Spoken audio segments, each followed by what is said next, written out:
14h-16h, Brigitte Lahaie, Sud Radio. Bonjour à tous, nous sommes ensemble durant ces 2 heures sur Sud Radio. Alors ce terme de santé sexuelle, ça peut paraître un peu curieux. Pourquoi serait-on en bonne santé sexuelle ou pas? Et pourtant, vous allez voir, il a tout son sens. Et c'est avec mon invité Yves Pslati durant ces 2 heures que nous allons vous aider à savoir si vous êtes en bonne santé sexuelle ou si ce n'est pas le cas, eh bien on vous indiquera le chemin à prendre. Alors bien sûr, il n'est pas question d'imposer quoi que ce soit, mais ce qui est important à comprendre, c'est que la sexualité, que ce soit seule ou avec un ou une partenaire, eh bien c'est essentiel à notre bien-être, que ce soit sur le plan physique ou également sur le plan psychologique, pour ne pas parler du plan affectif. Alors même si on se retrouve seul, faire l'impasse sur sa sexualité, eh bien c'est oublier de se faire du bien. Et comme je le rappelle parfois, il n'y a pas de mal à se faire du bien. Alors bien sûr, il faut déjà être bien dans sa peau, il faut aimer et respecter son corps, il faut oser se faire plaisir. Alors ça, vous vous en doutez, ça passe par une bonne estime de soi, mais j'aime bien aussi parler de la confiance en soi déjà. Et puis ensuite, eh bien peut-être qu'il faut érotiser son esprit, parce que c'est toute la différence entre l'animal qui vit sa sexualité de manière tout à fait instinctive et l'homme, parce que l'homme, il a la chance de pouvoir fantasmer, et je dirais même d'aimer. Alors si vous n'êtes pas heureux en couple dans votre sexualité, eh bien c'est le moment ou jamais de venir réagir. Et pour ça, bien sûr, vous connaissez notre numéro, vous nous appelez au 0826 300 300. Bonjour Yves Pslati. Bonjour Brigitte. Alors vous avez fondé ce site avec Yvon Dallaire, le site pour la promotion de la santé sexuelle, AFPSS, hein, c'est bien ça, .eu. Donc j'invite évidemment les auditeurs, mais surtout les personnes qui travaillent sur soit en médecine ou même en thérapie, à aller consulter, parce que je trouve que c'est vraiment une très très bonne idée, Yves Pslati. C'est important de définir ce qu'est la santé sexuelle au plus grand nombre, parce que au fond, on a l'impression que on est libre d'avoir ou pas une sexualité, que ça n'a pas d'importance. En fait, si, ça a une importance. Ça a une importance, évidemment, mais pas pour tout le monde, hein. Pour ceux qui sont intéressés par la sexualité, bien évidemment. Donc, ceux qui n'aiment pas la sexualité, c'est pas une maladie de ne pas aimer la sexualité, c'est leur choix. Ils ont choisi de ne pas aimer, tant mieux pour eux. Mais ceux qui ont aimé... Alors moi, je me permettrais, excusez-moi, je vous coupe Yves Pslati, mais je me permettrais de dire que c'est un petit peu comme ceux, par exemple, qui n'aiment pas la nourriture. Il y a quand même quelque chose qui est un peu loin du désir de vivre. Encore une fois, on n'a pas à les juger et on n'a pas non plus à les critiquer. C'est à nous d'être tolérants, mais quand même, je trouve qu'il y a peut-être quelque chose quand même qui à signaler. Non, vous n'êtes pas d'accord avec ça? Oui, de ne pas aimer boire, de ne pas aimer manger, de ne pas avoir des relations sexuelles, de ne pas aimer le sexe, ça rentre dans l'hédonisme. Ils sont anédoniques en général, c'est-à-dire qu'ils n'aiment pas grand-chose. Donc il y a le vrai anédonique. Il n'aime rien, hein. Il n'aime pas le sexe, il n'aime pas manger, il n'aime pas boire, il n'aime pas le cinéma, il n'aime pas marcher, il n'aime pas regarder tout ça. C'est quasiment comme un dépressif. Donc, dans la dépression, il y a de l'anédonisme. Mais bon, comment aimer le sexe, comment aimer le vin, comment aimer la nourriture, tout ça. Pour aimer le vin et la nourriture, ça va bien pour le comparer au sexe. Donc, il faut développer ses papilles gustatives avant tout. Si vous ne vous êtes pas investi là-dedans, si vous n'avez pas décidé, enfin, j'ai envie, mes papilles gustatives, de les faire fonctionnelles, vous n'allez jamais apprécier un vin, jamais apprécier une nourriture. Le sexe, c'est la même chose. Donc, l'équivalent de papilles gustatives, c'est érotiser son corps.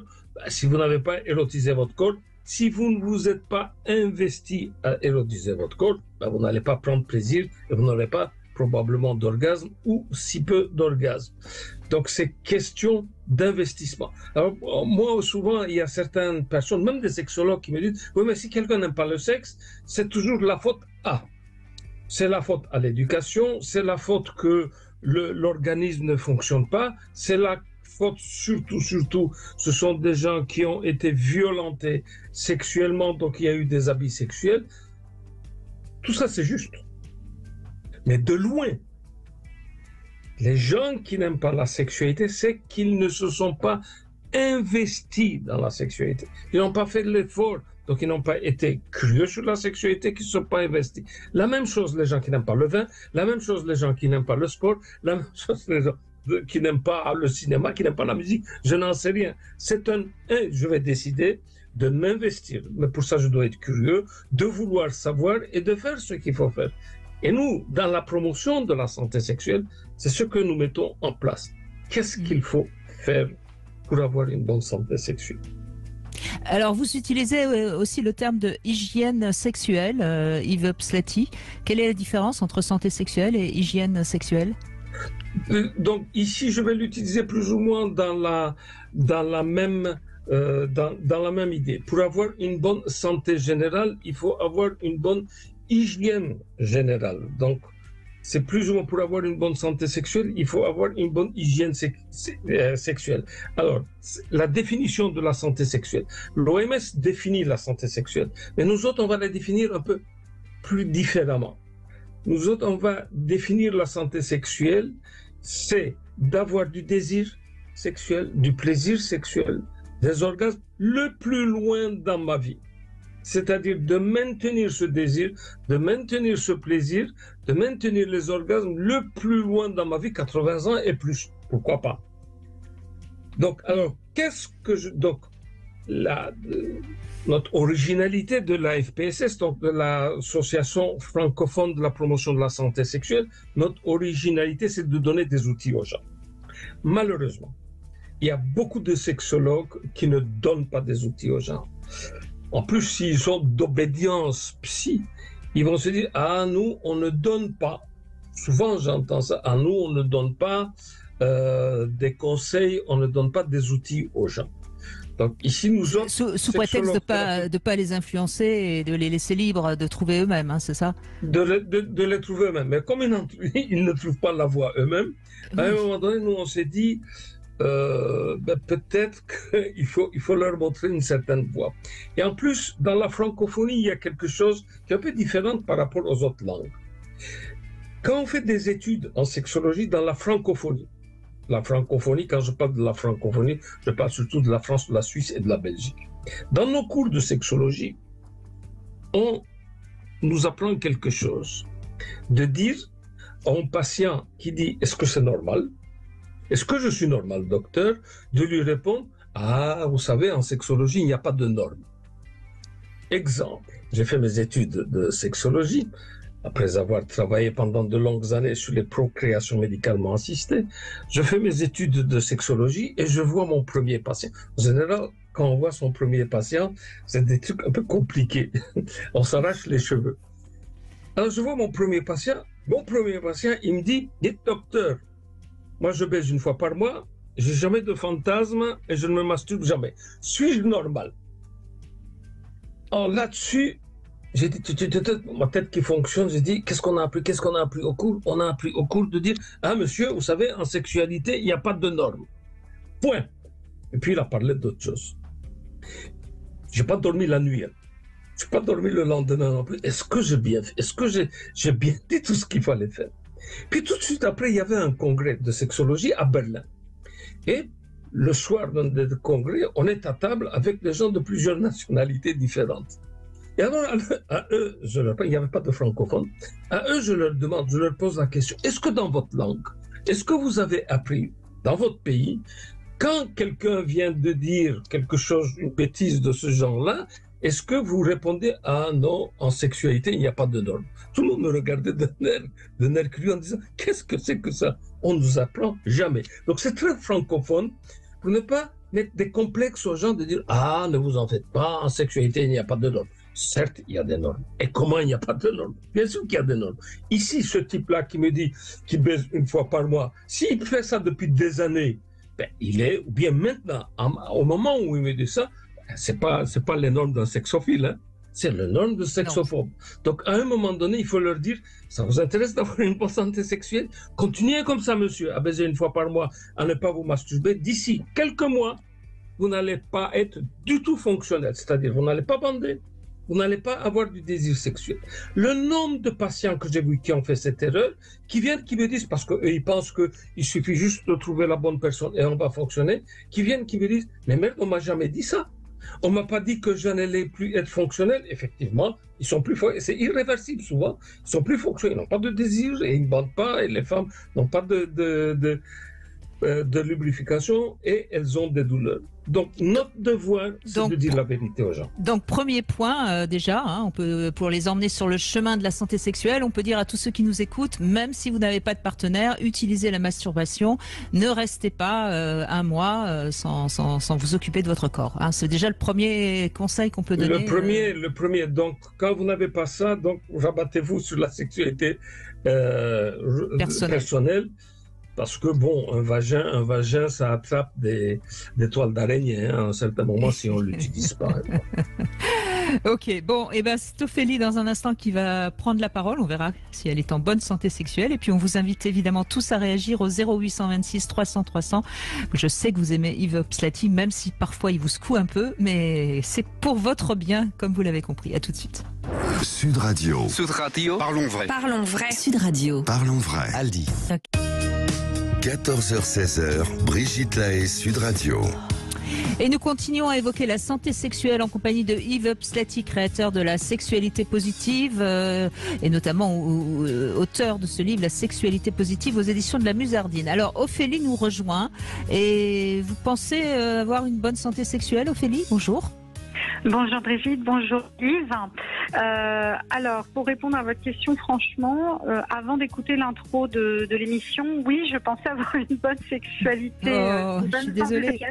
Et là, je m'aperçois que finalement, ça tourne plutôt sur la sexophobie, d'après ce que j'ai compris. Peut-être pas quand même. Non, je pense pas, mais finalement, en fait, oui, quand moi j'entends par santé sexuelle, en fait, le désir, l'envie d'avoir du sexe en réalité.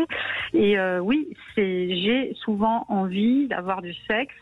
Voilà, le problème c'est que je pratique pas assez, selon moi. Pourtant, je suis mariée et en fait, avec mon mari, j'ai l'impression qu'on n'a que des rendez-vous ratés parce que lui, il a envie, moi j'ai envie, mais on ne trouve pas le temps, on place pas le sexe au cœur de nos priorités dans notre vie. Et souvent, ce qui nous manque, c'est le contexte.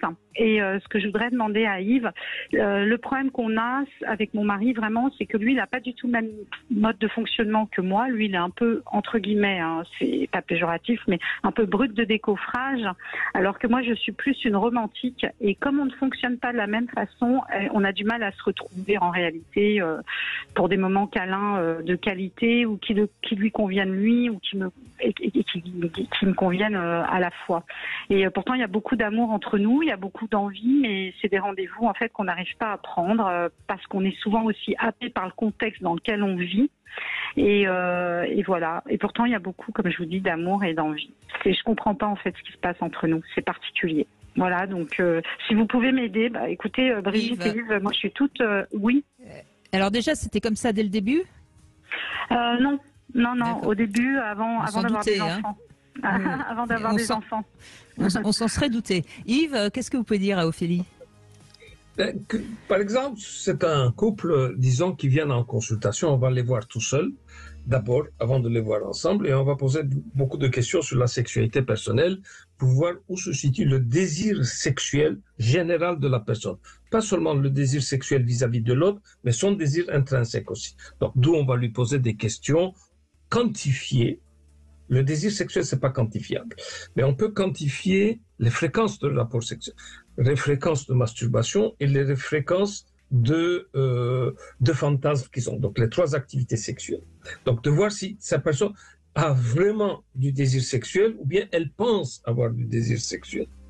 Donc si tous les deux ont du désir sexuel, mais ils n'arrivent pas à se retrouver. Alors il y a deux choses. Je vais vous donner deux petits outils. Alors, un des outils, c'est, vous avez tous les deux du désir sexuel, vous êtes l'un à côté de l'autre, les enfants, ils dorment, vous êtes à la télévision, bien devant votre PC, tout ça, vous avez envie, mais vous ne savez pas passer le message, vous ne savez pas inviter l'autre. Alors, un des meilleurs trucs, c'est, est-ce qu'on se regarde un film porno ou érotique? Donc, en regardant un film porno ou érotique, ok, c'est on utilise le film porno érotique comme starter. C'est-à-dire, en regard, on sait qu'on doit avoir une relation sexuelle. C'est bien d'avoir une relation sexuelle, on va bien se porter. Mais on n'arrive pas à inviter l'autre de peur d'être refusé, bien évidemment. Donc, je vais être frustré si tu me dis non. Alors, c'est pour ça, au lieu de dire, viens, je t'invite à un rapport sexuel, ou bien de rentrer dans un... donc, ils n'ont pas la force de rentrer dans un jeu de séduction, de proposer un film érotique en disant que le film érotique, on va utiliser comme starter. Ça, c'est la première chose. Deuxième chose, qui est peut-être un peu bizarre pour les gens, programmer. Alors, les gens, ils ont horreur de dire ça. Oh, bah, on ne va pas programmer quand même un rapport sexuel. Le rapport sexuel doit être spontané. Ça fait des années que vous êtes ensemble. Vous voyez bien que le spontané ne fonctionne pas. Ne marche plus. Oui. Ne marche plus. Vous ne baisez plus. Donc, il faut passer à autre chose. Ah oui, mais nous, on n'aime pas programmer. Et vous voulez faire l'amour et puis le spontané ne fonctionne pas. Alors, c'est forcément le programme. Mais le programmer, c'est pas de partir le matin et de dire mon chéri ou bien ma chérie, ce soir, crac, crac, boum, ça ne fonctionne pas parce que le soir, quand on arrive, on est fatigué, on a quelque chose de ça. Alors, comment est-ce qu'on le fait? On le fait une demi-heure, 45 minutes ou une heure avant. Genre de dire, bon, donc d'inviter l'autre à le faire pour prendre le temps. Qu'est-ce qui va se passer pendant une demi-heure, 45 minutes? Soit je vais aller me laver, je vais me pomponner, je vais me mettre des habits sexy, ou bien je vais lire un roman érotique, ou bien je vais regarder un film pornographique de mon côté, que 40 minutes après, 40 minutes après, donc notre libido qui était basse, à un moment donné, qui était très très basse, quand on invite l'autre, entre-temps, tous les deux se préparent, 40-45 minutes après, la libido est élevée et on se saute l'un sur l'autre.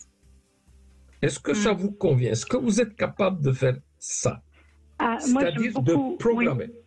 J'aime beaucoup votre dernière proposition de programmer une heure avant ou 45 minutes avant. Parce qu'on a déjà essayé l'histoire des programmes le matin ou voilà. Ça ne fonctionne pas. Pour le soir, mais ça marche jamais parce qu'effectivement, on rentre et on n'a pas envie, on n'a plus envie comme par hasard et puis on est fatigué de notre journée. Mais effectivement, d'être pris un peu sur le vif avec un timing plus court et puis, comme je vous écoutais dans l'introduction en disant, entre guillemets, l'appétit vient en mangeant. Donc, effectivement, se préparer une heure avant en se disant qu'on va déguster ce merveilleux moment. Peut-être que j'essaye. On va essayer de mettre ça en place. D'accord. Et puis peut-être, si on a 2 minutes, je vais vous expliquer comment j'ai mis ça au point.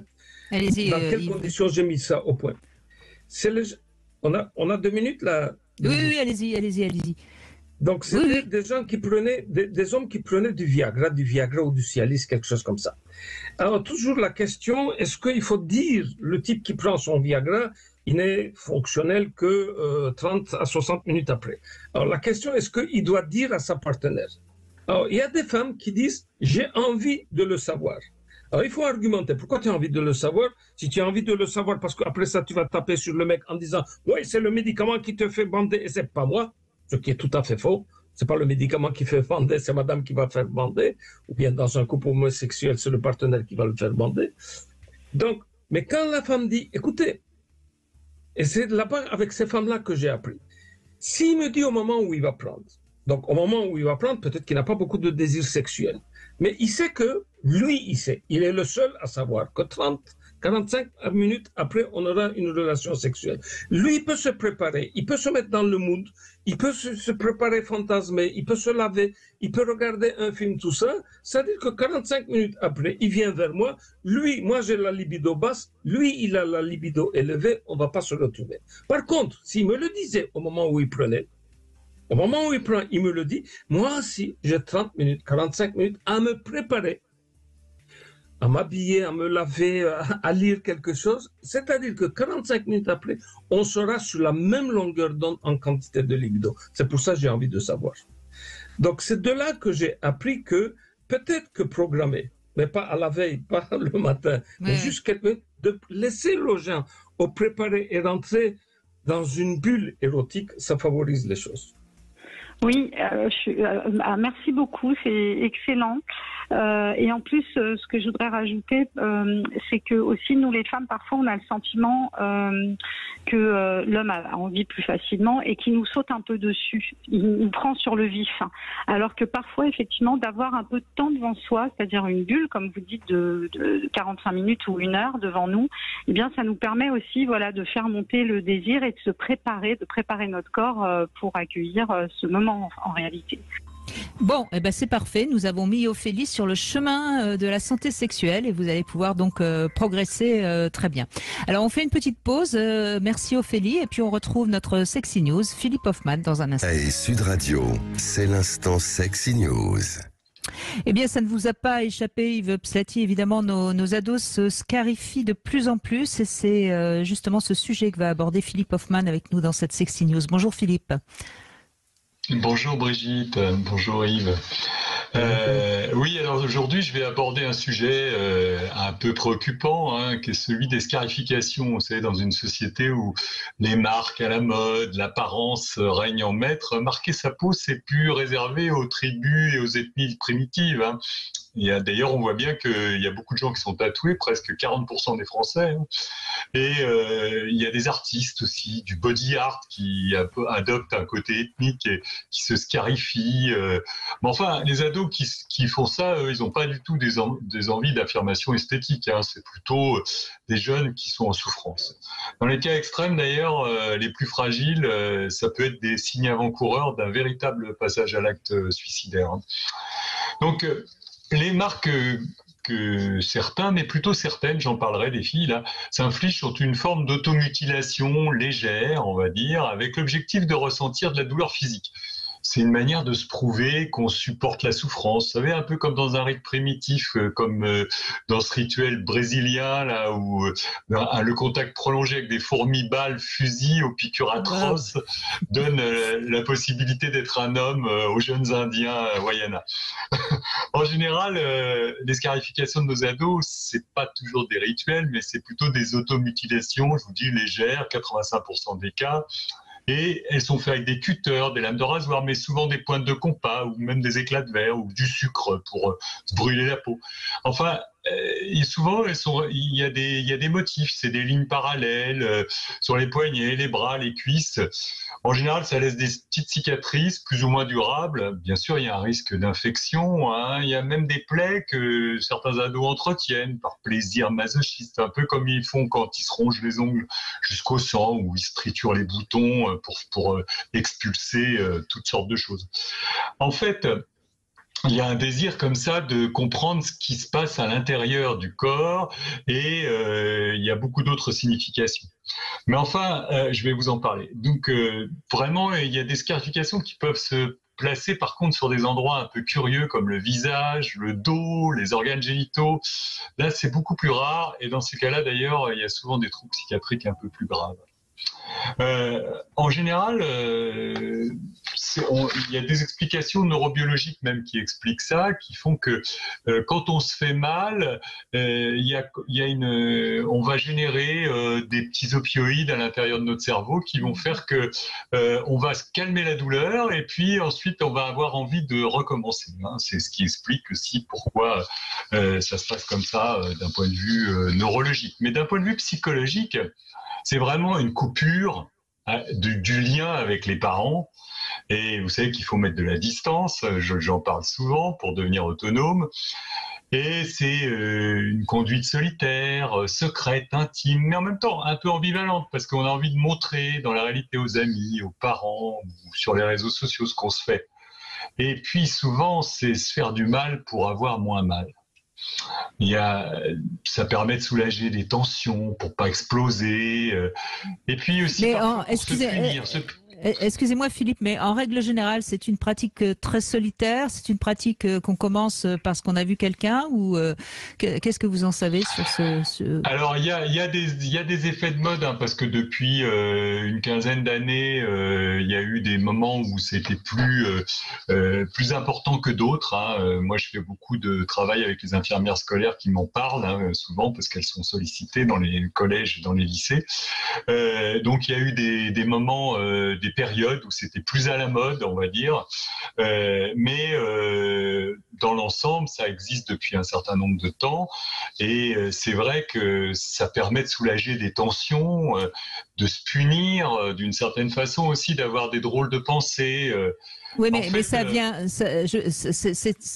je veux dire, la première fois que l'adolescent se scarifie, c'est parce qu'il l'a vu, c'est parce qu'il en a entendu parler, c'est parce qu'un copain le fait ou... Non, c'est un geste. Non, c'est des gestes qui sont bon. Bien sûr, maintenant il y a les réseaux sociaux où ils en parlent entre eux, mais c'est des gestes très intimes, très secrets dans un premier temps, mais en même temps un peu irrépressible. On peut pas. Ça vient comme ça, quoi, si vous voulez. Et puis après, il y a un jeu autour de tout ça, le jeu de se faire mal, quoi.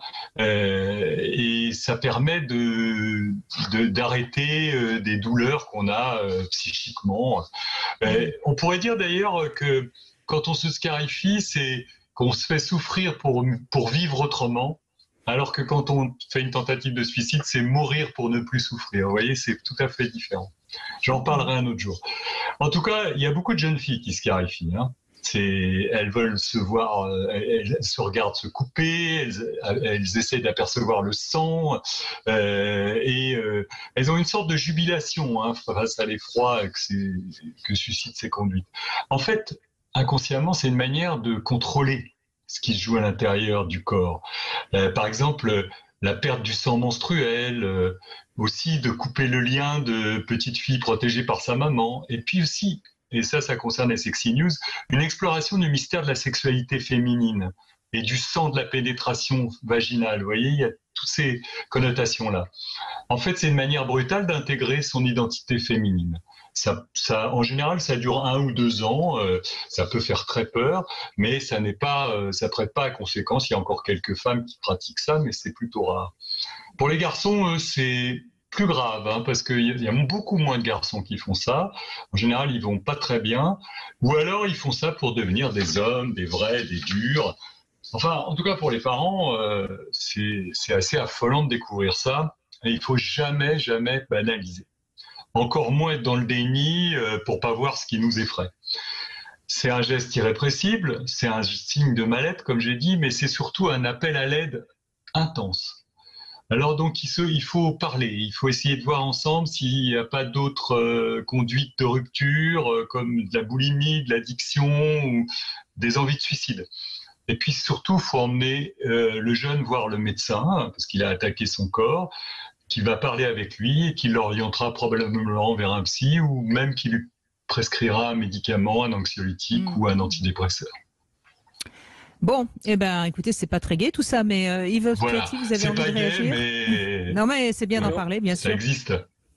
Ouais. Non, je viens de découvrir certaines choses. Je ne savais pas que les petites jeunes étaient si amatrices de ce genre de pratiques. Il y en avait du moins autant, quoi. Et c'est intéressant de savoir qu'il y a 40% de Français, 40% de Français qui ont des tatouages. Des tatouages c'est énorme. Je ne connaissais pas ce chiffre. Oui. Et on sait le pourcentage de jeunes filles qui se scarifient, Philippe Hoffman? Oui, on pense que c'est entre... les chiffres, ils varient entre 8 et 15%. C'est quand même beaucoup, hein. 8%, oui, quand même. Même si elles se scarifient très légèrement avec une pointe de compas. Hein. Bon, merci en tout cas Philippe Hoffman de nous éclairer sur nos ados. Voilà, donc il fallait en parler. Absolument. Allez, on continue avec Stéphanie qui va répondre à 3 questions intimes. Bonjour Stéphanie. Bonjour Brigitte, bonjour Yves. Alors bonjour déjà, bonjour. Première question, quelle note vous donneriez à votre santé sexuelle sur 10 ? À l'heure actuelle, rien du tout, puisque je suis célibataire depuis quelques temps déjà. Et alors, vous masturbez pas du tout ? Ah si. Alors, moi je parlais à un couple, pardon. Ah non. Alors 10 moi. 10 sur 10, bravo. Ah oui. Alors, vous voyez, je trouve, Yves Pslati, que la réponse de Stéphanie est intéressante. Parce que comme elle est célibataire, elle aurait tendance donc à croire qu'elle est en mauvaise santé sexuelle. C'est important de rectifier qu'on peut être célibataire et être quand même en bonne santé sexuelle. Oui, D'être célibataire, donc ce que vous faites, c'est très très bien, continuez à le faire, parce que comme je vous ai dit, si vous ne faites pas ça, bonjour les dégâts, qui peuvent être irréversibles à partir d'un certain temps. Mais je ne sais pas à partir de combien de temps c'est irréversible. Ça dépend de Ça l'âge. dépend d'une personne à une autre. Oui. Alors, deuxième question. Puisque vous vous masturbez, Stéphanie, quel serait votre jouet intime préféré? Alors moi, tout simple, je vais dire un... Je ne sais pas comment ça s'appelle en fait. C'est un petit appareil qui aspire D'accord, le clitoris. womanizer. Le womanizer. Voilà. D'accord. Eh bien, je sais qu'il est très très apprécié par les femmes, donc voilà. Et alors, dernière question. Votre première fois, est-ce que c'était... Quelle note vous lui donneriez? Tiens, restons dans les notes. Oh, ben, je lui donnerais une bonne moyenne, on va dire 6 sur 10. 6 sur 10. Ah bah c'est pas mal. Oui. C'est pas mal. C'est pas mal. Bon, et ben vous pouvez poser une question à Yves Obslat, il vous écoute. Allez-y, Stéphanie.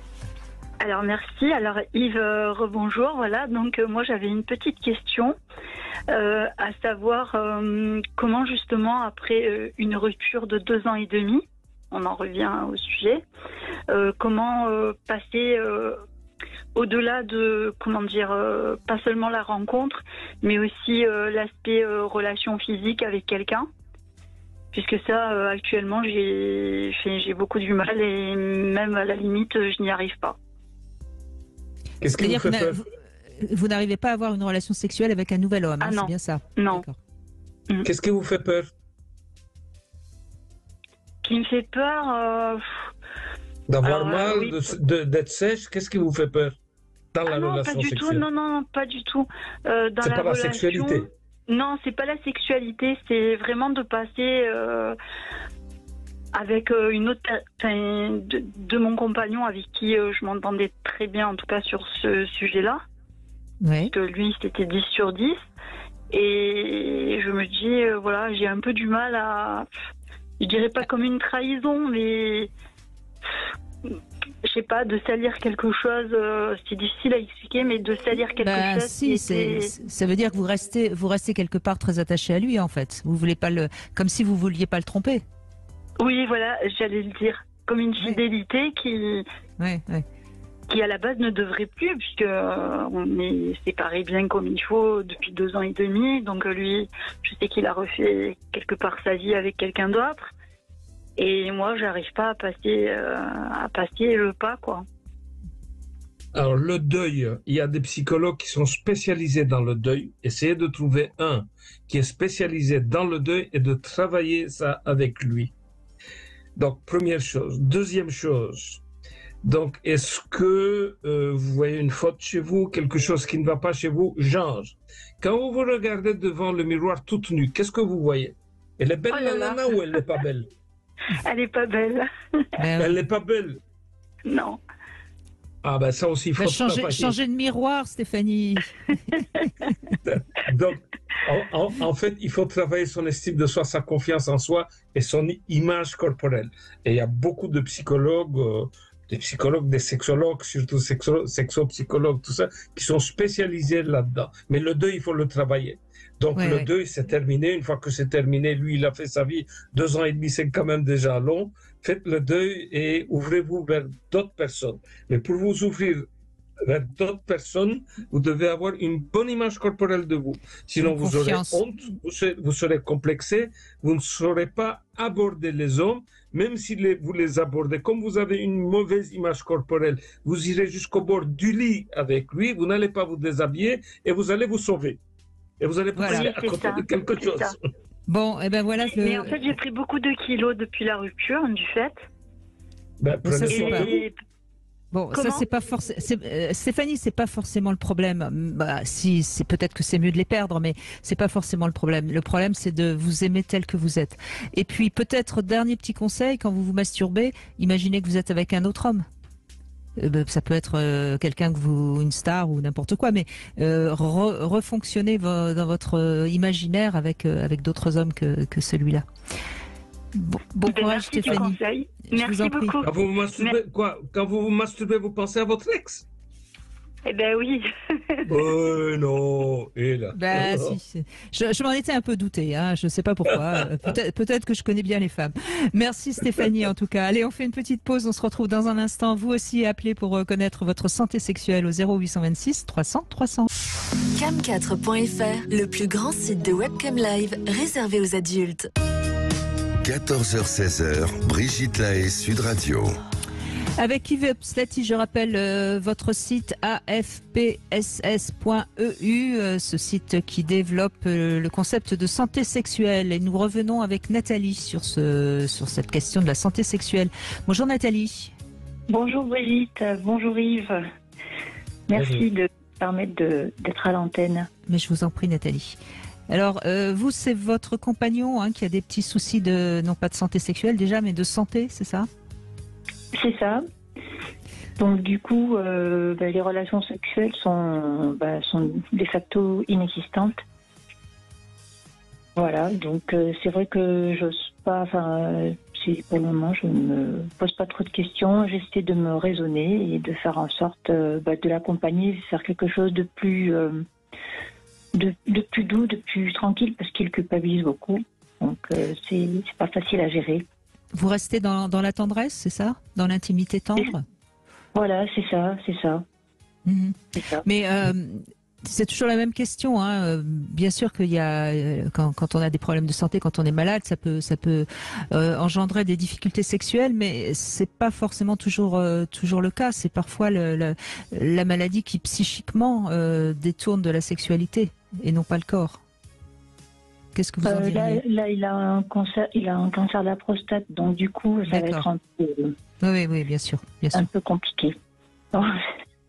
Il a été opéré. Il est en train. Là, ça va, c'est dans les prochains jours. Ok. Et on va lui enlever la prostate ? Oui. Complètement ? Oui. Ok. Donc, je ne sais pas ce qu'on lui a raconté à l'hôpital, mais s'il veut un jour... Il a quel âge ? 70 ans. Il est plus âgé que moi. 70, oui.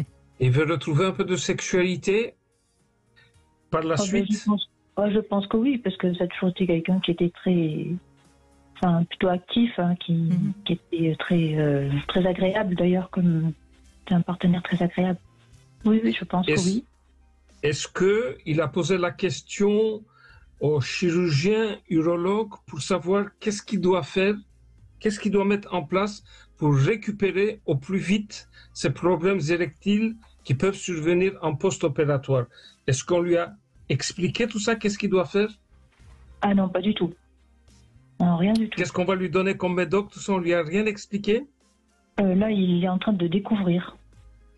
Parce qu'en fait, je ne sais pas si vous le savez, mais bon, c'est toujours pareil, on vous fait faire une batterie d'examens, et puis une fois que les examens sont faits, donc ça prend plusieurs mois, on vous dit le protocole, le jour J, et encore à l'avance, vous ne le savez pas. Donc là, il est en train de découvrir.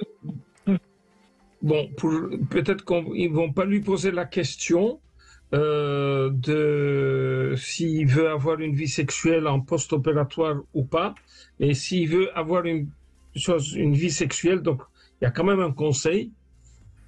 Le conseil, c'est que parfois, il y a certains urologues qui n'en parlent pas parce qu'ils disent que le patient il n'est pas dans l'idée de sexualité, il est plus dans la vie et de la mort. On ne va pas lui expliquer la sexualité, mais nous autres sexologues, donc ce qu'on conseille aux gens que probablement les urologues ne vont pas conseiller, c'est pour ça que les gens ils vont chez un sexologue avant l'opération pour avoir des conseils.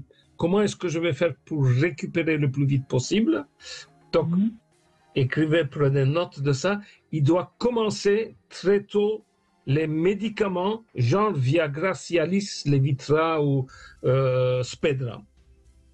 À la plus forte dose, surtout s'il prend du Viagra ou bien il y a les génériques du Viagra. Donc les sildenafil, sildenon, tout ça. Donc dans chaque pays, il y a un nom différent. Il doit commencer une semaine avant l'opération, tous les jours, à la plus forte dose, tous les jours. Ah oui. Pour pouvoir... S'il vous plaît? Ah oui, je ne savais pas, d'accord. Ben, je crois Donc, qu'il n'y a pas c'est grand monde pour qui le sait, Nathalie. Ah oui, d'accord. Hein, c'est C'est très pour intéressant. récupérer le plus vite possible. Donc, ça va favoriser les érections nocturnes qui vont venir. Mais on ne commence pas après, 3 mois après l'opération. Il faut commencer 1 semaine avant l'opération. D'accord. Et Ah, puis, c'est génial de savoir ça. et puis, vers le 2e, 3e, 4e mois, quand il va mieux, il doit commencer à se masturber, même s'il ne bande pas. D'accord. Ok, il doit commencer donc pour pouvoir faire venir les fantasmes, pour pouvoir avoir une érection et un orgasme. Il ne va pas éjaculer si on lui enlève bien évidemment la prostate. Donc quand il va chez un sexologue, le sexologue c'est ça qui va le dire. Peut-être que l'urologue ne va pas le dire. En fait, si c'est un urologue qui est aussi spécialisé dans la sexualité, il va le lui dire. Mais ça dépend sur qui il va tomber bien évidemment. Non, c'est pas le cas. Non. C'est pas le cas. C'est un urologue. Non, vous ne savez pas. Peut-être au dernier moment, ils vont lui expliquer, ils vont lui dire que les bénéfices de prendre du Viagra avant l'opération, mais c'est tous les jours à la plus forte dose. D'accord. Ça va? Donc 1 semaine avant. Donc comme ça, il peut retrouver le plus. Et même, il doit se masturber seul, ok? Seul, parce que sinon, il va se mettre la pression. Il ne va pas avoir d'érection au tout début. Mais c'est un bon entraînement donc de faire fonctionner les fantasmes avec la masturbation pour récupérer ces problèmes érectiles le plus tôt possible. Et ici, évidemment, nous, on ne va pas parler des problèmes urinaires. Et ça, c'est l'urologue qui va lui en parler. Il va bien lui parler parce qu'ils vont bien expliquer les problèmes urinaires. Mais le sexologue va expliquer plutôt les problèmes s'il a des problèmes. Dans la majorité des cas, il aura un problème qui peut être transitoire d'érection. Ah, mais ça change complètement la donne. Hein. C'est génial. En tout cas, c'est une information qui a du sens. Et puis vous, de votre côté, bien sûr, masturbez-vous aussi pour maintenir une bonne santé sexuelle. Bah oui, c'est bien ce que j'ai compris, hein, parce que ouais. Parce que sinon, vous allez vous couper un petit feu de la sexualité et quand il pourra reprendre, vous serez un peu éteinte et ça sera plus difficile pour le couple. Ouais, Oui, c'est dommage si lui reprend et qu'à ce moment-là, vous êtes éteinte, ce serait dommage, évidemment. Bah oui, Ah oui. oui. D'accord. Mais toi aussi, je savais pas. Donc, n'oubliez Ouais. pas de maintenir une activité sexuelle hein, avec la masturbation. D'accord. Ah, d'accord, je savais pas que c'était important de le faire. Et ça, chaque fois, on le dit. Et les gens, ils nous disent « Ah, je ne savais pas qu'il fallait... » Après ça, comme ils ne vont pas fonctionner, comme ça va être irréversible, les femmes n'auront pas de désir sexuel, elles ne vont pas avoir de lubrification, elles auront des douleurs. « Ah, moi, je ne savais pas, personne ne m'avait dit qu'il fallait maintenir des activités sexuelles. » Ah, on vous le dit, on le répète. Ben oui, mais tout le monde n'est pas toujours à l'écoute. Yves, peut-être c'est pour ça qu'on a. C'est dommage. Hein. C'est à nous de le répéter encore et toujours. Voilà, parce que c'est comme la nourriture. Moins on mange, moins on a faim, Nathalie. Donc il faut vous entretenir en attendant des jours meilleurs, parce que c'est évidemment une épreuve que vous traversez tous les deux. Hein, ça c'est sûr. D'accord. Bon, merci beaucoup. Bonne chance à monsieur. Hein. Oui, parce que c'est vrai que cette opération de la prostate, elle est aussi très différente suivant les individus. Je ne cesse de répéter d'ailleurs, la médecine n'est pas une science exacte. Ça dépend de beaucoup de paramètres à chaque fois. Merci beaucoup Nathalie. Merci beaucoup. Alors, Yves Splati, on a donc donné un premier conseil, continuez la masturbation si vous êtes seul, hein, bien sûr. Et puis le deuxième conseil qu'on peut donner, fantasmez, ne vous masturbez pas mécaniquement, fantasmez pour justement maintenir aussi une bonne activité érotique dans la tête et pas simplement au niveau du corps. Ça vous va comme deuxième conseil, ça, Yves Splati? Superbe. Rabattez-vous sur les 2 premières activités personnelles, c'est-à-dire le fantasme et la masturbation. Sûrement. Très bien. Alors, on va passer à la petite devinette du jour. Yves Pslati, c'est une devinette qui va faire plaisir peut-être aux femmes. Pourquoi Dieu a-t-il créé l'homme avant la femme? Yves Pslati, vous avez le temps des infos peut-être pour nous trouver la réponse. Vous avez envie de savoir si vous êtes sur le bon chemin de la santé sexuelle ou vous êtes peut-être avec des difficultés de sexualité dans votre couple et vous voulez avoir des conseils de Yves Pslati. Vous pouvez nous appeler au 0826 300 300. On se retrouve tout de suite après les infos. 14h-16h, Brigitte Lahaie, Sud Radio. Nous sommes toujours avec Yves Pslati. On a déjà donné quelques conseils pour que vous puissiez maintenir ou retrouver une bonne santé sexuelle. On a parlé donc de la masturbation, des fantasmes, d'avoir une bonne estime de soi, ce qui évidemment n'est pas si simple, mais ça se travaille, hein, l'estime de soi, Yves Pslati. Ben oui, il y a... Comme le reste. Comme le reste, hein, ouais. Alors, est-ce que vous avez réfléchi à ma devinette? Pourquoi Dieu a-t-il créé l'homme avant la femme, Yves Pslati? Si on se réfère à la Bible, la femme a été créée en prenant une côte de l'homme, donc c'est forcément pour créer la femme, il aurait dû créer d'abord l'homme. Ouais, mais ça c'est la Bible. La réalité, en fait... La réalité, en fait, c'est que quand on veut réussir vraiment un modèle, il vaut mieux faire un brouillon avant. Donc, il valait mieux faire d'abord l'homme et puis après, comme ça, on a réussi la femme. Hein. Vous êtes d'accord avec ça, hein, bien sûr. Oui, tout à fait. On est d'accord. Vous êtes d'accord, Françoise, aussi avec ça, hein? Bonjour, Françoise. Bonjour, Brigitte. Bonjour, Yves. Alors, excusez-moi, oui, je suis un peu enrhumée, alors je parle un peu du nez. Voilà, c'est pour ça, excusez-moi. Ah oui, ça va pas être pratique pour faire une fellation, hein, ça. Ça c'est clair. C'est clair.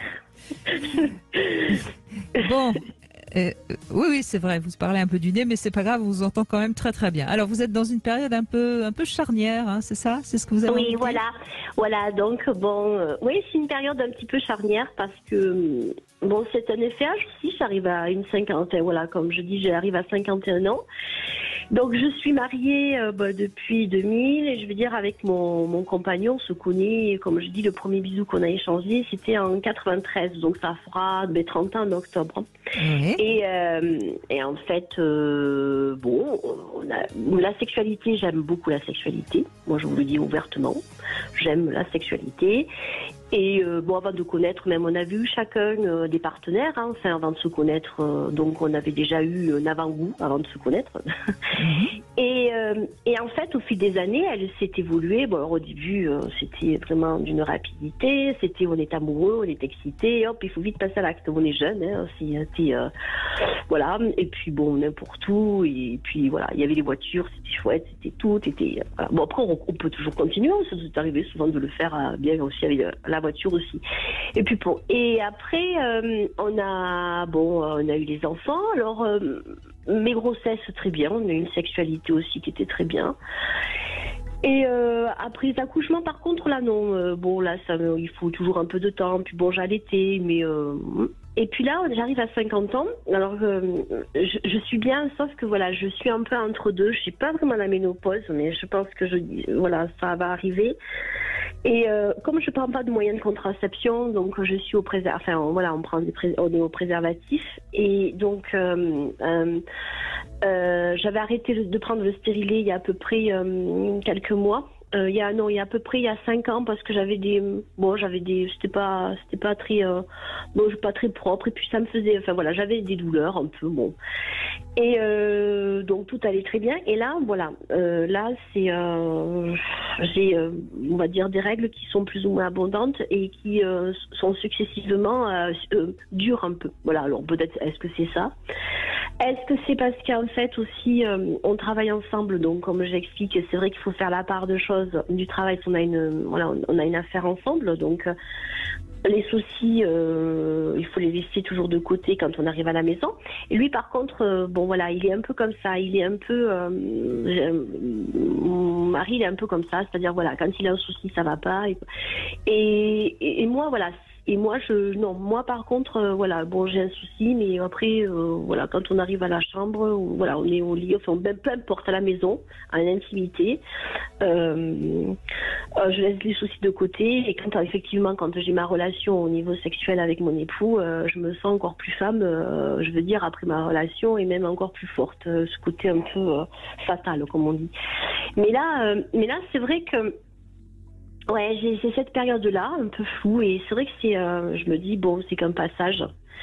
Et bon, je me dis, c'est un petit passage de la vie qu'il faut le passer, voilà. Mais Françoise, c'est pas un petit passage de la vie, c'est une étape importante dans la vie d'une femme, parce que vous allez vous approcher de la ménopause et peut-être que vous vous posez beaucoup de questions auxquelles vous n'avez peut-être pas les réponses, alors qu'elles existent, les réponses. Notamment la sexualité d'une femme, si elle va bien avant la ménopause, elle a 99 chances sur 100 d'aller bien après la ménopause. Est-ce que ça, par exemple, on vous l'a dit, vous le savez? Vous êtes d'accord avec ça, Yves, j'imagine? Ben oui, les études ont été faites et ça confirme, quoi. D'accord. Ok. Donc, ça dépend de votre histoire sexuelle. Ça dépend de votre histoire sexuelle. Qu'est-ce que vous avez eu comme histoire sexuelle avant la ménopause? Si votre sexualité était faiblarde, donc il ne faut pas s'attendre à vous éclater après la ménopause. Par contre, si vous avez une activité sexuelle, des activités sexuelles très riches avant la ménopause, normalement, il n'y aura pas de problème. Oui. Pour la majorité des femmes. Ouais, non, moi, elle était assez riche, mais là, depuis quelques temps, comme il n'est pas très bien, moralement, ça va pas trop. Et c'est plutôt, moi, je suis un petit peu, des fois, là, en attente peut-être, et là, je me dis, bon, là, ça, peut-être, alors au début, je culpabilise, c'est moi. Après, non, la sexualité est riche. Alors, ça dépend quand vous dites riche et riche. Alors, moi, personnellement, je vais pas dire que c'est riche quand c'est une fois. Enfin, c'était une fois par semaine. Là, pour moi, c'est pas riche. Moi, j'ai connu une fois par jour. Et puis bon, après, c'était intense. Enfin, je veux dire, ce qu'on faisait d'une rapidité, c'est vrai qu'à 50 ans, ça va durer peut-être, ça sera... ça sera plus long, ça sera... Puis bon, voilà. Après, tout pratique, enfin voilà, non, je veux dire... Oui, mais j'ai l'impression qu'il y a plusieurs paramètres qui se mélangent, hein, Françoise. Ouais. C'est-à-dire qu'il y a vous qui avez un peu l'impression que vous allez entrer en ménopause et donc des inquiétudes. Peut-être aussi que lui se pose aussi des questions par rapport à son âge ou des soucis professionnels, j'en sais rien. Oui. Et donc c'est à voir aussi quelle est l'histoire vous savez, c'est toujours l'histoire de l'œuf et de la poule. Est-ce que vous avez encore du désir? Est-ce que ce désir, il est un petit peu entravé à cause de lui, à cause de vous? Vous voyez, c'est tout ça qu'il faut peut-être éclaircir. Oui. Alors le désir, oui, c'est vrai. Le désir, on l'a. Enfin, je pense qu'on doit l'avoir, mais lui, pour l'instant, il n'a pas de désir. Ouais. Alors, à un moment donné, moi, je me suis dit, je vais me féminiser un peu, parce que c'est vrai qu'on oublie un peu. Bon, moi, je n'ai jamais été très attirée par tout ce qui était au niveau, on va dire, dessous féminin, jeune, voilà, c'était pas mon truc. Et puis, voilà, il faut mettre... Puis après, en vieillissant, c'est vrai que je me suis dit, on oublie un peu cette féminité qu'on a envie. Alors, en fait, c'est cette féminité que j'ai un peu mis de côté pendant des années. Peut-être que là, maintenant, j'ai envie de la retrouver. Bon, ça le fait, ça aussi, mais... C'est rigolo parce que c'est un rapport un peu avec ma jeunesse, cette jeunesse avant de le connaître, où j'avais quand même ce côté féminin. Et après, professionnellement parlant, il fallait avancer. Et là, c'est vrai que j'aurais envie d'acheter je pose, alors, par rapport à ce que vous dites, je vous pose une question. Votre dernier enfant, il a quel âge aujourd'hui? Il a 20 ans. Alors, à 21 ans, à la fin de l'année. D'accord. Et vous voyez, c'est peut-être ça aussi. Ça y est, vous avez rempli votre rôle de mère. Vos enfants sont en âge d'être adultes. Peut-être que vous avez envie de redevenir un peu plus femme.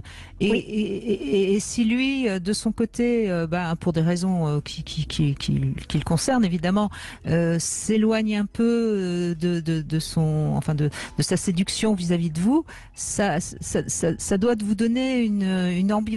À la fois, vous avez envie d'être plus séduisante, plus femme, et puis en face, vous avez quelqu'un qui va à l'inverse, voyez. Donc c'est peut-être ça aussi qui est compliqué pour vous.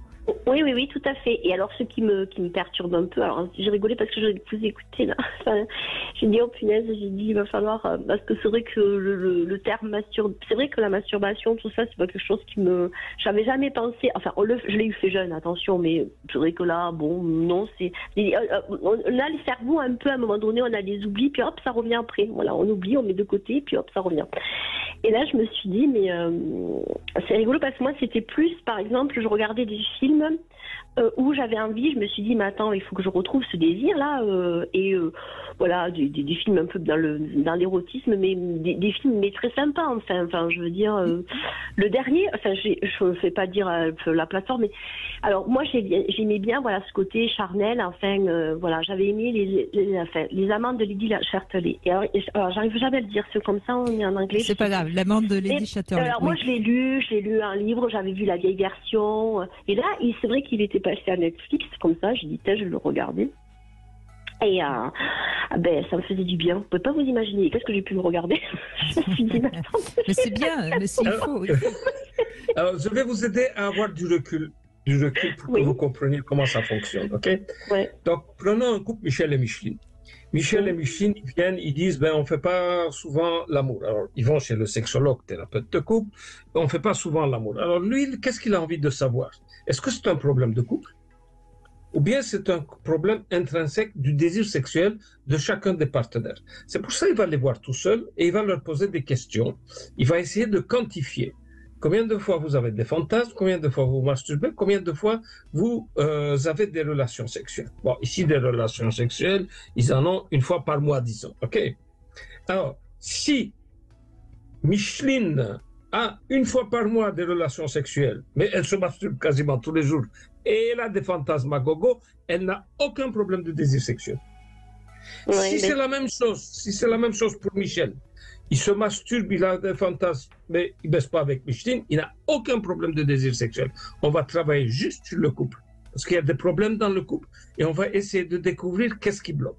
Par contre, si Micheline ne baisse pas, ne se masturbe pas, ne fantasme pas, on va travailler la sexualité de Micheline pour booster sa sexualité, ses fantasmes et sa masturbation. Donc, comment on va booster le désir sexuel? Pas avec Michel, mais toute seule d'abord. Ça ne fonctionne pas avec Michel. C'est ça le problème. Donc, ça, de dire, maintenant je vais vous mettre dans le lit, alors vous allez faire l'amour, ça ne fonctionne pas. Donc, forcément, on est obligé de travailler sur la sexualité personnelle de Micheline. Si Michel est dans le même cas aussi, avec lui aussi, on doit travailler la sexualité personnelle. Donc, est-ce que vous arrivez à comprendre? C'est quoi votre problème? Est-ce que votre problème est un problème de désir sexuel intrinsèque ou un problème de couple? C'est comme ça que le sexologue, thérapeute de couple, va comprendre. Donc, il va vous voir tous les deux seuls et il va voir où ça bloque. Et il va travailler en fonction de ça. Si les gens se masturbent, si les gens ont des fantasmes, tous les deux, mais ils ne font pas l'amour ensemble, c'est quelque chose de tout à fait différent. C'est une thérapie de couple. On va voir pourquoi. En plus, vous travaillez ensemble. Vous êtes tous les jours ensemble. Vous savez, il faut créer une certaine distance pour pouvoir désirer l'autre. On va travailler là-dessus. Oui, c'est vrai. Je suis d'accord avec vous. Et d'ailleurs, je me la suis posé la question, même à un moment donné, cette question-là. Rigolant, je dis, oh là là, j'ai dit, il faudrait que... Parce que maintenant, les enfants sont... voilà, ils sont grands. J'ai dit, il faudrait que j'aille habiter à la partie elle, enfin rigoler. Comme ça, tu vas venir comme au temps des rois. Figurez-vous que je me la suis posé la question, oui. Mais le problème ne va pas fonctionner. Le problème ne va pas fonctionner. Vous allez vous regarder dans les yeux, mais vous n'allez rien faire si vous n'avez pas de libido. Donc, comment avoir la libido? C'est travailler votre sexualité personnelle. Moi, j'aime pas me masturber. Ben, tant pis pour vous, hein. Ça va être très compliqué. Non, c'est-à-dire qu'en fait, j'avais oublié, c'est ça. C'est des choses qu'à un moment donné, on oublie dans sa tête. On laisse de côté les choses parce qu'on est pris par un volant toujours pareil, professionnel. Et puis voilà. Et donc, je me dis, bon, ben voilà, on a toujours l'impression que quand on est avec son mari, que tout est acquis. Mais rien n'est acquis, en fait. Voilà. Jamais.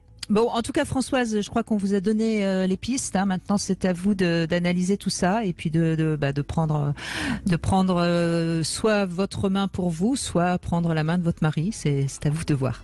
Merci Françoise, en tout cas. On va continuer dans un instant, Yves Splati, avec Lydie qui nous a rejoint. Et puis, on vous invite vous aussi à réagir au 0826 300 300. 14h-16h, Brigitte Lahaie, Sud Radio. Nous sommes en compagnie de Yves Splati, nous évoquons la santé sexuelle et je crois que c'est Lydie qui est avec nous et qui aimerait bien retrouver une bonne santé sexuelle dans son couple. Bonjour Lydie. Oui, bonjour et bonjour à votre invité. Excusez-moi. Oui, je vous appelle parce que j'ai besoin d'aide. Dans mon couple, l'histoire est assez compliquée. On est ensemble avec mon mari depuis que j'ai 19 ans et j'ai plus de 51 ans maintenant. Donc voilà, on a fait une longue route ensemble. La sexualité a toujours été compliquée parce que lui était plutôt libertin. Moi, j'étais plutôt très fleur bleue. Et il y a 2 ans, il a une grave opération du cœur sur laquelle, vraiment, on a cru, il en a réchappé vraiment de justesse. Et donc depuis, il voudrait s'épanouir complètement dans sa vie sexuelle. Et donc, je pratique le libertinage avec lui. Et le libertinage, c'est donc aller dans des clubs, mais aussi qui me regarde, que je sois avec 2 hommes, par exemple. Oui. Voilà, donc on en a parlé beaucoup, on a même été voir un sexologue et j'ai fini par accepter. En fait, j'ai dit ok, d'accord, c'est vrai que ça peut être bien parce que je pense que la vie de notre couple en dépendait beaucoup. On y a été. Mais quand vous acceptez d'y aller, c'est pour sauver votre couple ou c'est parce qu'au fond ça vous tente, c'est une expérience nouvelle et que après tout, pourquoi pas?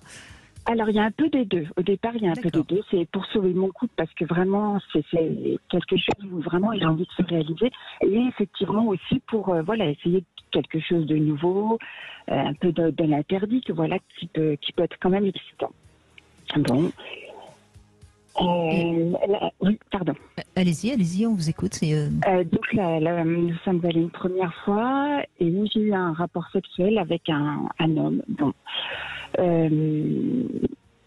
J'ai pas éprouvé, j'en garde pas un souvenir. Je pense que j'étais tendue, j'étais dans tous mes sens en action. Et alors, il faut savoir que on a une activité sexuelle, moi pas énorme, à peu près, on va dire, on a un rapport par semaine. Et mon orgasme, j'arrive beaucoup à l'orgasme par la masturbation, par un orgasme clitoridien. Voilà. Mais toute seule ou avec lui? Avec lui, et ça m'arrive aussi de me masturber aussi toute seule. D'accord. Donc voilà, donc cette première expérience en club, j'en garde pas un souvenir.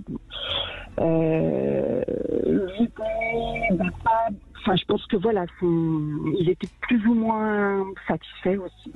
C'était pas très agréable si on comprend bien, mais est-ce qu'après, après vous vous êtes dit finalement j'aurais préféré pas le faire, ou est-ce que c'était pas très agréable, mais après tout c'est pas grave, on va parfois manger dans un mauvais restaurant et puis c'est tout. Qu'est-ce que vous diriez? C'était ça. Je me suis dit ok, ça y est, d'accord, c'était la première fois. C'était peut-être pas l'extase, mais c'était pas cata non plus. Voilà, ça n'a pas. Donc on réessaye une deuxième fois. En tout cas, ce qui est sûr, c'est que je ne suis pas à l'aise. Voilà, c'est ça. Je peux pas dire que je ne suis pas à l'aise. J'ai plutôt, on va dire, mais je suis plutôt très tendue. Et donc on y va une deuxième fois. Et là, ça se passe avec un couple. Où l'homme... excusez-moi, je trouve plus mes mots, du coup, l'inverse de la fellation, en fait, voilà. Il vous fait un cuni, donc, hein, c'est ça? Voilà, c'est ça. Voilà. Donc, mon mari fait un cuni à la femme, et l'homme fait un cuni, et j'embrasse un petit peu la femme. Bon. Et ça se termine comme ça. Voilà. Et c'est pareil, ça vous laisse pas un souvenir extatique, hein, visiblement. Ouais, non, voilà. C'était voilà, c'était pas désagréable. On a vraiment le sentiment que lorsque vous êtes donc dans un club échangiste, vous subissez un peu ce qui se passe avec la tête un peu ailleurs. Bon, le corps se laisse faire, mais vous n'êtes pas partie prenante, hein, il me semble. Ouais, alors, non, voilà. Ouais. Bon, Lydie, on va faire une petite pause et puis on vous retrouve tout de suite après et puis on laissera Yves Pslati déjà réagir un petit peu à tout ce que vous avez dit et puis on continuera à écouter bien sûr votre témoignage et surtout la sexualité de votre couple après ces 2 expériences que vous avez faites a priori pour sauver votre couple. On se retrouve tout de suite. 14h-16h, Brigitte Lahaie, Sud Radio. Et nous retrouvons Lydie et son témoignage en compagnie de Yves Pslati qui est avec nous, sexothérapeute. Alors, le témoignage de Lydie, je le trouve intéressant parce qu'on voit bien comment dans un couple au long cours, à un moment donné, la sexualité de l'un n'est plus tout à fait en accord avec la sexualité de l'autre. Yves, qu'est-ce que vous... Mais j'ai envie de connaître la suite. Donc, la deuxième fois, elle y va. Et bon, apparemment, elle n'est pas si contente. Et en plus, donc, la voix, elle venait et elle partait. Je ne sais pas si vous avez eu le même problème, vous, là-bas. Mais chez moi, la voix, elle venait, elle partait. Je n'ai pas toujours très, très bien saisi. Mais si j'ai bien compris, comme vous, parce que vous l'avez aussi répété, que les 2 fois, c'était pas super. Mais alors, qu'est-ce qui s'est passé après? C'est ça qui m'intéresse. Oui, vous êtes retourné en club ou pas depuis? Alors, bon, il faut savoir que depuis, il y a eu plusieurs discussions après ça, qui étaient toujours très, très intenses. Et quand j'ai voulu lui faire comprendre que vraiment, je m'y retrouvais pas, que c'était pas mon truc, il admettait pas du tout, c'était pas possible, ça voulait dire que, enfin voilà, c'était la fin. Ça allait même jusqu'aux larmes, pour vous dire à quel point c'était assez dramatique quand même. Donc, et en fait, à la fin, j'ai fini par céder en me disant, oui, ok, d'accord, on réessaye. On réessaye parce que voilà, si c'est vraiment ça, on réessaye. Et en fait, on a réessayé 2 fois. Et les 2 fois, en fait, n'ont mené à rien. C'est-à-dire qu'il n'y a même pas eu d'échange. D'accord.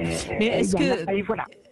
Donc on comprend bien que pour vous c'est pas une solution envisageable. En tout cas, ça correspond pas du tout à votre sexualité.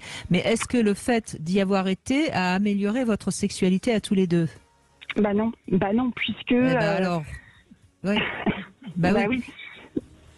Parce qu'en fait, lui, ce qui l'intéresse, c'est vraiment d'aller dans du libertinage, dans du no-limite. En fait, voilà, pas de limite.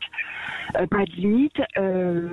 Moi, le libertinage, j'y allais pour à la limite, avoir une petite complicité avec lui, s'amuser ensemble. Lui, en fait, aurait voulu me voir partager avec 2 hommes. Voilà. Et là... Non, c'est pas. On sent bien que c'est pas pour vous. Est-ce qu'il allait en club échangiste avant de vous connaître? Alors, en fait, moi, j'ai surtout appris après que il y allait pendant qu'on était ensemble. Alors, il l'a fait avant de me connaître et pendant. D'accord. Voilà, parce que... Donc, pendant sans vous, quoi. Pas... Oui. Est-ce que ça a mis votre couple de question? Donc, alors, en fait, vous n'étiez pas là, lui, il a été en club échangiste avec d'autres personnes. Est-ce que ça a mis votre couple en danger? Alors oui, il a été en danger. Et en fait, on n'est pas du tout sur la même vision. Et lui pense vraiment que voilà, la sexualité est quelque chose... à part des sentiments, comme un sport qu'on pratique, en fait, comme un loisir qu'on pratiquerait sans l'autre, en fait. Voilà. Et là, depuis qu'il a eu cette grave maladie, il aurait voulu qu'on partage vraiment ensemble. Et là, oui, mais Lydie, vous avez été de bonne composition puisque vous avez quand même accepté d'essayer plusieurs fois même. Oui. Ça, c'est pas pour vous, c'est tout. Et ça, il faut qu'il l'entende. Et puis ensuite, il faut que vous voyez comment vous allez continuer ensemble et comment votre sexualité peut s'organiser à tous les 2. Mais on peut pas imposer. Enfin, je veux dire, on travaille assez souvent maintenant sur la question du consentement. On peut pas il peut pas vous imposer quelque chose qui ne vous convient pas. Et vous avez été, je trouve, même très conciliante puisque vous avez essayé plusieurs fois. Oui. alors j'avais une question. J'avais une question qui en fait, quand on a nos rapports tous les deux, parfois il peut me raconter des histoires, des fantasmes, qui provoquent chez moi une excitation. Vraiment. Donc ça peut être effectivement avec une femme, un trio, voilà. Donc ça, on est dans l'ordre du fantasme, donc il réveille chez moi une excitation. Et la question c'est, est-ce que pour le coup, est-ce qu'il faudrait que je réessaye? Alors en fait, je me demande si ce fantasme peut se réaliser. Enfin, vous voyez, entre le fantasme et la réalité, est-ce qu'il faut que j'essaie de me remettre à... Pourquoi en fait ce fantasme m'excite et pourquoi ça vous excite pourquoi le fantasme vous excite et pas le passage à l'acte? Oui. Yves Obsati, vous pouvez répondre à Lydie? Ben oui, donc alors il y a le fantasme, un fantasme c'est un fantasme, ça ne met pas votre couple en danger. Justement, vous vous racontez le fantasme comme si dans votre lit vous aviez une troisième, une quatrième personne et que tout le monde se saute l'un sur l'autre et ça vous excite tous les deux. Ça va, ça c'est une première chose, donc ça ne met pas le couple en danger parce que c'est un fantasme. Alors la question, est-ce qu'on passe à l'acte? Donc le fantasme, ça nous excite, et si on passait à l'acte? Donc c'est ce que vous avez fait en fait. Donc je vais essayer, je passe à l'acte pour voir si le fantasme va exciter. Alors il y a certaines personnes qui vont vous dire, il ne faut jamais passer à l'acte un fantasme, sinon vous allez tuer votre fantasme. C'est tout à fait faux. Bien au contraire, il y a des gens qui passent à l'acte de leur fantasme et le fantasme, ça les excite encore plus. Donc c'est tout à fait faux de croire que le passage à l'acte d'un fantasme va tuer. Des fois ça peut tuer, mais en général ça ne tue pas. Donc ici vous l'avez essayé. Vous avez mis en pratique votre fantasme, ce fantasme-là, et ça ne vous a pas excité. Donc, de discuter ça avec monsieur. Donc, je l'ai fait pour te faire plaisir et pour essayer, puisque ça m'excitait dans le fantasme, mais dans la réalité, ça ne m'excite pas. Mais qu'est-ce qu'on fait? Donc, de discuter ça ensemble. Alors, j'ai une autre question. C'est toujours, est-ce que vous mettez votre couple en danger? Vous saviez avant qu'il allait dans un club échangiste. Donc, si vous êtes encore ensemble pendant 20 ans, ça veut dire que ça n'a pas mis votre couple en danger. Bon. Mais vous le saviez avant son opération, Lydie? Alors, je m'en doutais, oui. Et en fait, on était même arrivé à un moment à un arrangement qu'il puisse y aller tout seul de son côté. Ça, c'était il y a quelques années. Voilà. Par contre, ce que je ne savais pas, c'était qu'il y avait été, il y allait très tôt après notre rencontre. En fait, alors que voilà, je pensais qu'on était dans une espèce de bulle. Il y a été très tôt après notre rencontre. Voilà. Et ça, là-dessus, c'est vrai que on n'a pas du tout la même vision. C'est clair. Oui. Ouais. Bon. Nous autres, écoutez, on fait pas de la morale aux gens, on dit pas ce qu'ils doivent faire ou ce qu'ils ne doivent pas faire, que c'est bon ou c'est mauvais. Donc, il y a énormément de couples où l'un des deux adore les clubs, que ce soit des fois seulement la femme, que ce soit seulement l'homme, et ils se mettent d'accord en disant, moi, le fait d'y aller là-bas, tu vois bien que ça ne met pas mon couple en danger, toi, tu veux pas aller, laisse-moi aller là-bas. Donc, et ils s'entendent comme ça. Donc, on n'a pas à juger que c'est bon ou que c'est mauvais, tant que ça ne met pas le couple en danger. Évidemment, celui qui part là-bas en club échangiste, s'il trouve quelqu'un là-bas et il laisse l'autre, ça veut dire que le couple est en danger. C'est dans ce sens-là, mettre le couple en danger, c'est-à-dire se tailler avec la personne avec qui je suis dans le club échangiste et je te laisse toi à la maison, tu étais à la maison, et bien ciao, bye, je pars avec l'autre. Ça, c'est mettre le couple en danger. Mais si le couple n'est pas en danger, probablement il n'y a pas de danger de séparation. Il y a une condition, faire l'amour ensemble. Hein. Michel et Micheline doivent faire l'amour. Hein. Donc on ne fait pas l'amour que dans un club. Hein. Donc c'est ça, le chose peut être très en danger, le couple peut être très en danger, c'est comme ça qu'on va mesurer si le couple est en danger ou pas. Le couple peut être très en danger si entre eux ils ne font pas l'amour et que c'est la seule façon de faire l'amour, la sexualité, ils ne font qu'en club échangiste. Là, vous mettez le couple en danger. D'accord. Mais sinon, si le couple n'est pas en danger, c'est votre choix de dire non. C'est son choix de dire alors oui ou non. Et s'il dit oui, moi je vais. Et alors vous discutez là-dessus. Vous discutez, ok, tu vas, mais qu'est-ce que tu fais? Mais vous n'avez pas à vous faire, à vous sentir obligé d'y aller si vous en avez pas envie. Ça c'est voilà.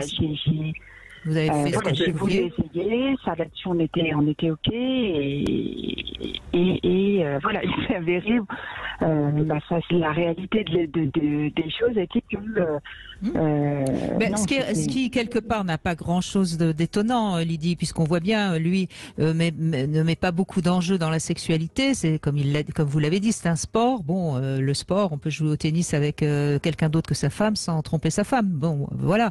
Vous, la sexualité, c'est quelque chose qui vous engage sur le plan affectif, et donc ça vous excite pas d'avoir une sexualité avec quelqu'un qui n'est pas celui avec qui vous partagez votre vie. Mais si vous acceptez qu'il aille en club, que ça vous dérange pas, moi je pense que c'est comme ça qu'il faut continuer dans votre vie sexuelle à tous les deux. Écoutez, je vais juste si j'ai 2 minutes, je vais juste vous expliquer quelque chose. Allez-y, Splati. Des patients. Donc, prenons Michel et Micheline. Michel, depuis des années, il demandait à Micheline, on va au club. Non, non, non. Et lui, entre-temps, il trouve une copine qui, elle aussi, est mariée, une Joséphine, qui est mariée à Joseph. Elle demande à Joséphine, on va au club. Joséphine demande à Joseph, Joseph non. Et ils se retrouvent dans un site de rencontre et ils vont dans un club. Et ça dure 4 ou 5 ans. Une fois par semaine, ils se retrouvent ou bien 2 fois par mois, ils se retrouvent dans le club. No problème. Mais un jour, Micheline tombe sur des factures, des trucs, tout ça, d'un club. Et elle l'attrape, elle lui dit, voilà, tu as été dans la trahison, la grande trahison, l'infidélité, l'adultère, tout ça. Et lui, Michel, il se défend en disant, je t'avais demandé d'aller dans un club, t'as pas voulu. Et moi, quand je vais là-bas, je vais justement avec la même personne qui, elle aussi, a le même problème, et on fait que ça. Donc, il demande la bénédiction de continuer. Et Micheline lui donne la bénédiction. Ok, tu peux continuer à condition que tu vas au club avec elle. Et puis, 1 an ou 2 ans après, je ne sais pas, un jour, il arrive tard le soir à la maison. Donc, c'est le samedi qu'il partait. Un jour, il arrive vers minuit. T'étais où? Club échangiste. Avec qui? Avec Joséphine. Comme d'habitude, je vais avec Joséphine. Mais en général, tu rentres plus tôt. Mais t'étais où, en fait? Il dit, j'étais en Allemagne. En Allemagne, t'as été? Oui, on a trouvé un nouveau club échangiste en Allemagne. Et c'est où en Allemagne? Il donne la ville. Elle ouvre la carte et regarde. Elle compte que c'est environ 300 km. Donc, vous avez été à 300 km de distance dans un club. Oui, il y a 300. Et ça met combien de... Comment est-ce que vous avez été? En voiture, il dit. Oula, ça n'allait plus du tout. Donc, elle dit, Micheline, elle engueule son Michel. Donc, vous avez fait 3 heures aller, 3 heures retour dans une voiture à 2.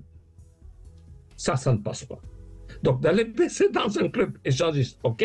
Mais à 2, 6 heures, ça veut dire quoi? Dans un couple, c'est quoi? Un couple, c'est 3 piliers. Amitié, sentiment amoureux et sexualité. Donc, tant qu'il y a sexualité, no problème. Mais de passer 6 heures en voiture, seul avec cette nana, donc il y aura amitié. Donc, dans la tête de Micheline, quand il y a sexe, il y a amitié, les sentiments amoureux vont venir en courant. Ça, elle n'a pas accepté. Donc, ça ne passait pas. Ces 6 heures dans une voiture, ça ne passait pas. Eh oui, mais ça, c'est toute la subjectivité de chacun, hein. Donc, Lydie, à vous de voir comment vous organisez tout ça avec votre compagnon. Et puis, j'espère qu'on vous aura éclairé et que vous pourrez trouver la solution qui convient à tous les deux. Oui, merci. D'accord. Merci beaucoup. Merci beaucoup, Lydie. Demain, on sera avec Michel Odoul. On va parler de la douleur, le circuit de la douleur et comment la gérer. Ce sera évidemment un tout autre sujet puisqu'aujourd'hui, on parle quand même plutôt du plaisir. Dans un instant, on retrouve Isabelle qui nous a rejoint et avec qui on va essayer de voir si elle est en bonne santé sexuelle. On se quitte un court instant. .fr, le plus grand site de webcam live réservé aux adultes. 14h-16h, Brigitte Lahaie, Sud Radio. Toujours en compagnie de Yves Pslati, nous évoquons la santé sexuelle. Je rappelle ce site que vous pouvez aller consulter si vous voulez mieux comprendre de quoi on parle quand on parle de santé sexuelle, afpss.eu. Et puis vous pouvez tout retrouver aussi Yves Pslati. Vous avez votre chaîne sur YouTube où on peut vous voir expliquer beaucoup de choses sur la sexualité. Alors on reste sur l'échangisme avec Isabelle. Bonjour Isabelle. Oui, bonjour Brigitte, bonjour Yves. Si Lydie est encore en ligne, enfin pas en ligne, à l'écoute, moi je suis libertine, par contre je ne suis pas du tout adepte des clubs que j'appelle plutôt libertins qu'échangistes, parce que j'aime pas le mot d'échangiste. Ouais. Et si elle a un fantasme de trio ou multicouple et autres, elle peut l'assouvir, mais sans aller en club. Et on n'est pas du tout obligé d'être libertin d'aller en club. Moi, par exemple, c'est le cas.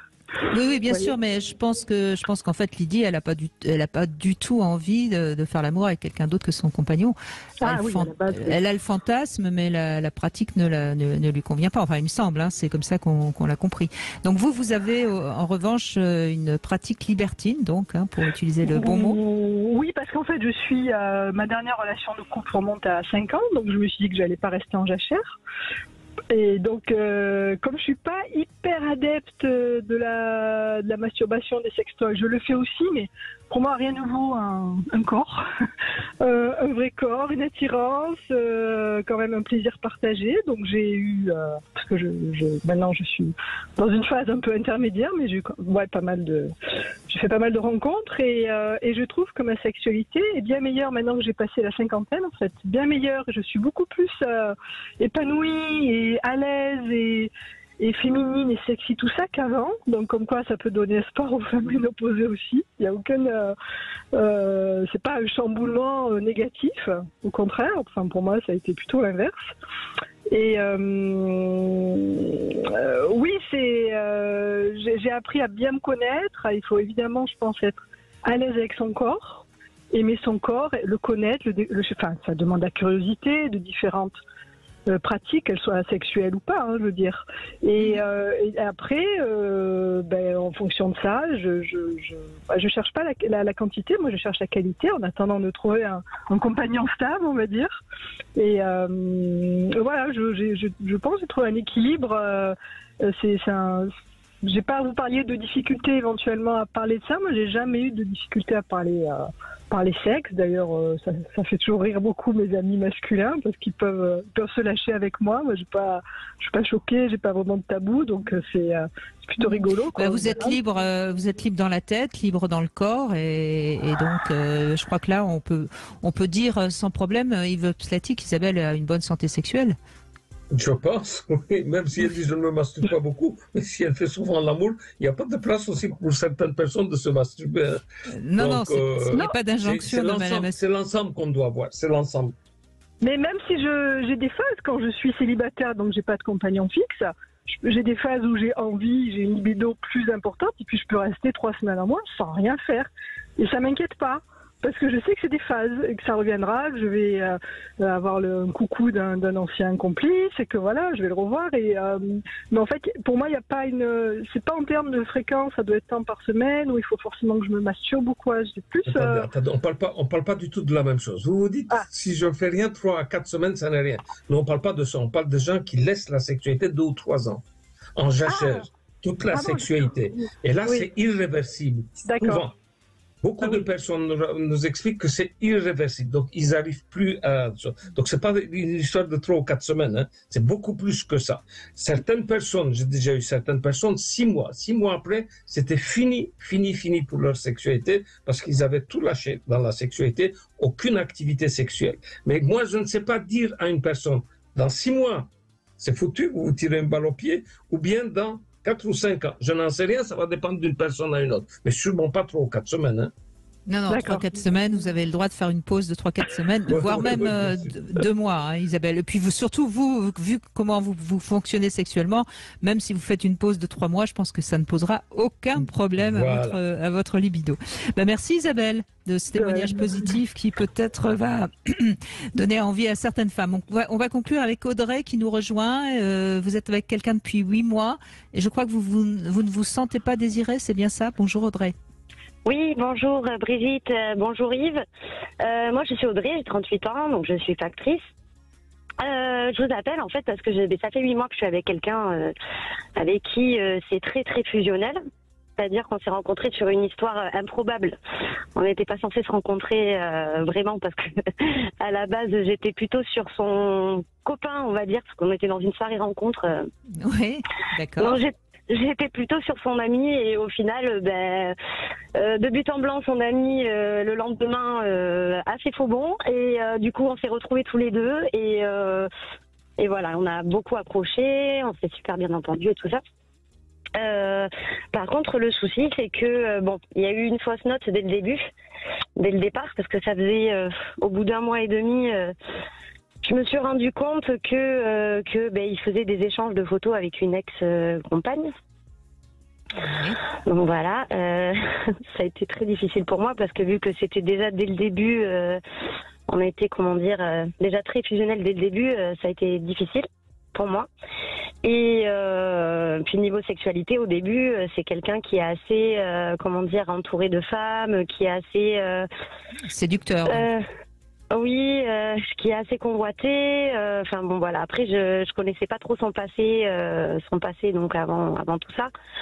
Donc c'était une sexualité assez, voilà, c'était alchimique dès le début.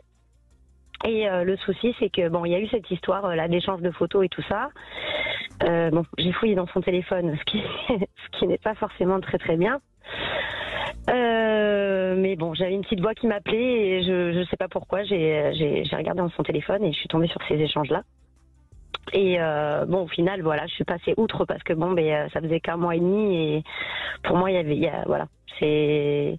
Mais ça a provoqué quoi? Ça vous a coupé de votre désir pour lui? Vous lui avez fait une scène? Qu'est-ce que ça a provoqué? J'ai un peu disjoncté, ouais. mais bon, après il y a eu une explication et puis voilà, bon, il m'a dit que voilà, que c'était juste une personne qui était revenue d'il y a 4 ans et que c'était une histoire passée qui ne comptait pas forcément pour lui et enfin voilà, il est en phase de changement et tout ça, donc du coup, enfin c'est compliqué à expliquer quoi. Je sais qu'aujourd'hui depuis ce jour-là, on va dire. Oui. Depuis ce jour-là, niveau sexualité, alors il me dit toujours, parce qu'il essaie de me rassurer au maximum en me disant qu'il est très amoureux de moi, que c'est la première fois de sa vie qu'il s'engage vraiment avec quelqu'un, sachant qu'il s'est jamais engagé qu'une personne qui est maman comme moi.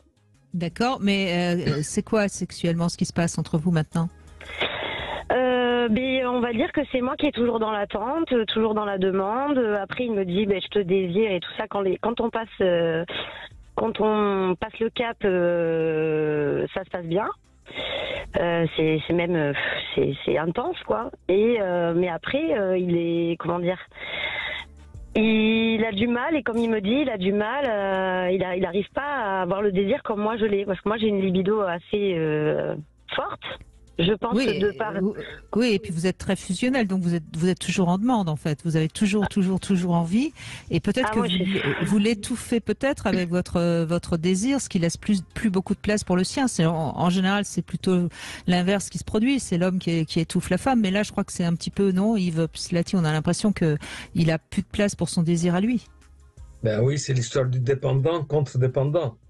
Donc, lui, et si elle est dépendante, lui, il est contre-dépendant, eh ben, plus elle va vers lui, plus il va fuir. Hein. J'ai l'impression qu'il se braque au fur et à mesure, en fait. Il me dit qu'il a des soucis. Alors, je ne sais pas si c'est... Non, mais Audrey, je crois qu'il y a peut-être quelque chose à comprendre que vous n'avez pas compris. Vous l'avez dit, c'était un séducteur. C'est la première fois, visiblement, qu'il tombe très amoureux. Il a certainement envie que ça marche avec vous, mais ça doit lui faire un peu peur. Et comme en plus, vous l'envahissez beaucoup par votre désir de fusion et de sexualité, il reste un petit peu sur le pas de la porte. Donc, je crois que c'est à vous de comprendre qu'il faut un petit peu l'apprivoiser. C'est quelque chose de très très nouveau pour lui, cet amour qu'il a l'air de vous porter, qui est certainement sincère. Et peut-être que quand il échangeait des photos, c'était un jeu pour lui qui n'avait pas grande importance et qui pour vous en a eu. Et il faut que vous compreniez tout ça. Vous ne fonctionnez pas tout à fait de la même manière sur le plan sexuel et amoureux. Donc il faut que vous vous adaptiez à son fonctionnement et comme il faut qu'il arrive à s'adapter au vôtre. Enfin, il me semble. Yves Slati, qu'est-ce que vous pouvez dire à Audrey? Qu'elle rentre sur Internet, qu'elle met les mots dépendant contre dépendant, ça va bien leur expliquer ce que c'est et ils vont donner des solutions pour un dépendant, ce qu'il doit faire. Parce que maintenant, je peux lui expliquer aussi, mais c'est très long. D'accord. Donc ça vaut la peine de voir ce que vous devez faire pour pouvoir le récupérer. C'est-à-dire c'est tout à fait juste tout ce que Brigitte vient de dire. Il se sent peut-être étouffé, mais lisez pour voir si ça correspond à ce que vous êtes en train de vivre avec lui.